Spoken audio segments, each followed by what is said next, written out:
Tight hips, groin pain, nagging pain, or a pinching feeling in your hips when you go and try a push, well, you could be dealing with something that affects over 80% of hockey players and they don't even know that they have it. Today, we're talking about FAI, or femoral acetabular impingement, the hidden hip condition that can wreck your performance if it goes untreated. I'm Dr. Jamie Phillips, former professional goalie, doctor of physical therapy. I own Ghost Rehab and Performance. It's a hockey-focused rehab clinic in Grand Rapids, Michigan.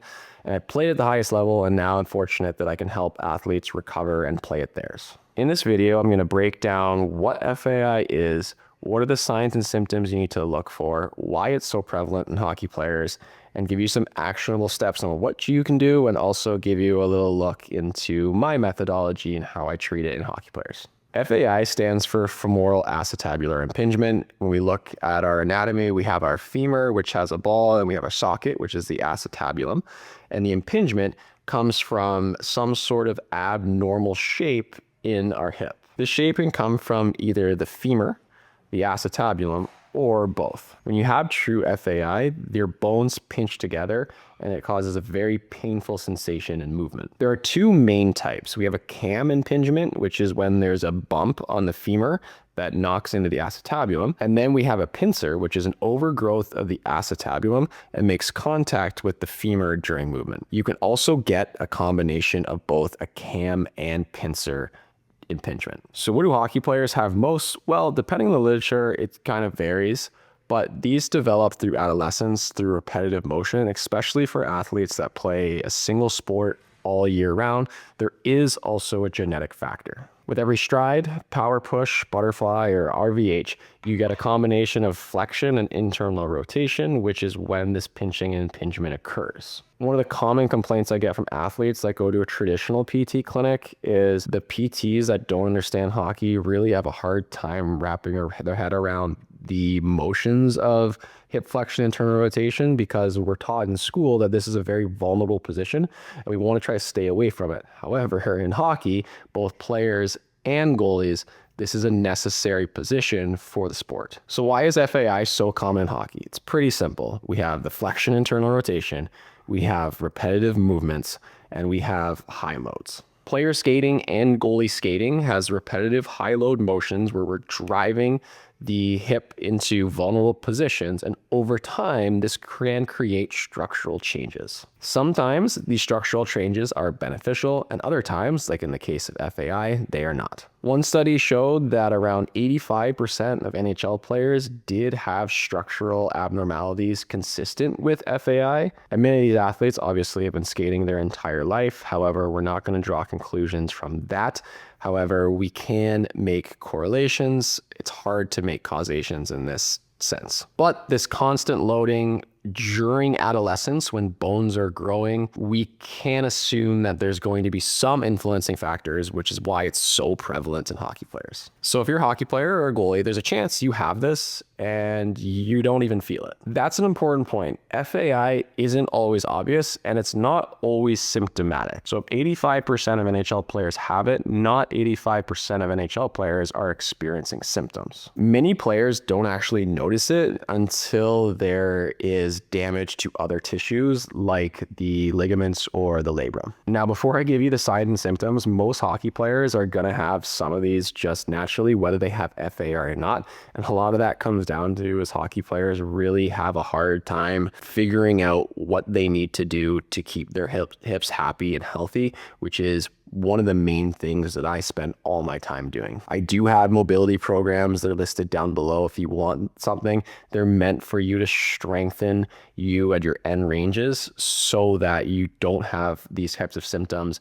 Your hips feel better after you get off the ice. The early red flags are groin pain, especially after skating, hip tightness that really doesn't improve with stretching, or you feel like there is a hard block whenever you try to get into your end ranges, pinching, especially during squats or lunges. So off-ice testing is usually a surefire sign because we're not necessarily in that excessive internal rotation hip flexion that we are on the ice. Clicking, catching, or locking up of the hip typically is more labral, but it can go hand in hand. And finally, a sudden or significant loss of internal rotation, which doesn't really say much because most of my hockey players lack internal rotation to begin with. My camera stopped recording, went to edit, realized that it didn't record the rest of the video. So this is a few weeks later, thus the wardrobe change. Another common sign that you can use is the C sign. So if you take your hand and make it look like a C,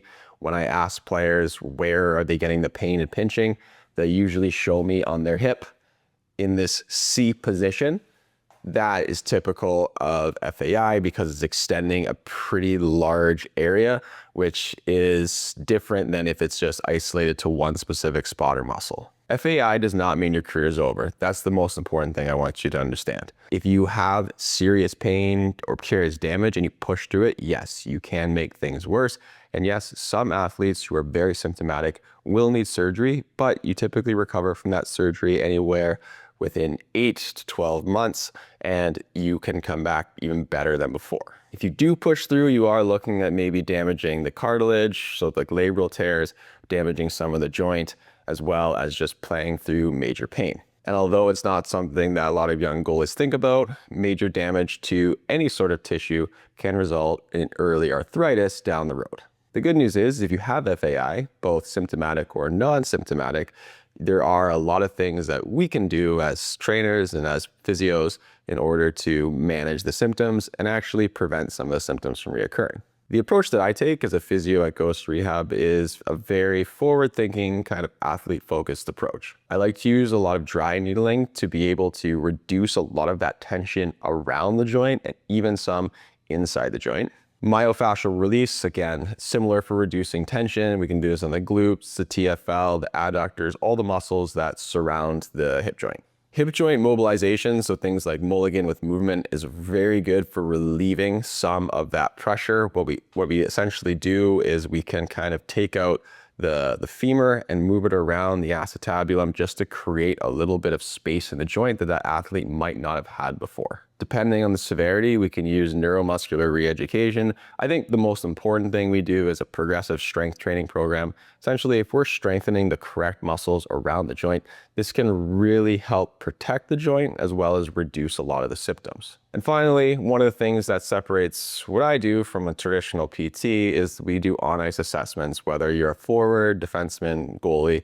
We look at the way you're skating, look at the way you're moving. There might be some things that we can adjust that are not going to affect your game, but are going to help you be able to perform pain and discomfort free. So my goal is to keep my athletes pain-free day to day, whether I'm in the clinic with them or they're doing rehab or training with me remotely. This means making sure that all my athletes are going through a proper warm-up. If your muscles aren't warm, they're not firing, that is a recipe for disaster. Build strength around the hips.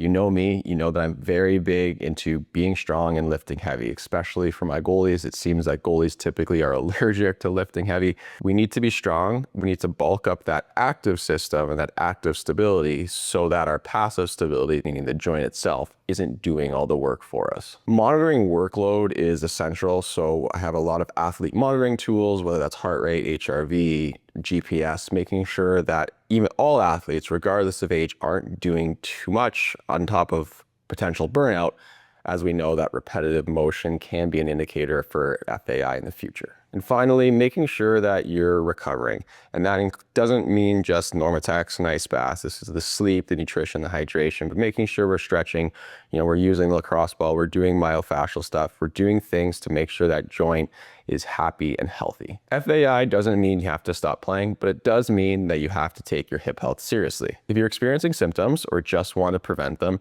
you can reach out to me at Ghost Rehab. We do hockey-specific rehab. You can click the link down below. There's all the details that you need to get in contact with me to set up an appointment, whether that's in person or virtually. To help support this channel, if you drop a comment, let me know if you have hip issues, subscribe for more hockey injury breakdowns and training breakdowns, and go to ghostrehab.com to book an evaluation or click the link above. I appreciate you for taking the time to watch this video. YouTube's probably recommending one right here. I say you give it a watch because the algorithm's really smart.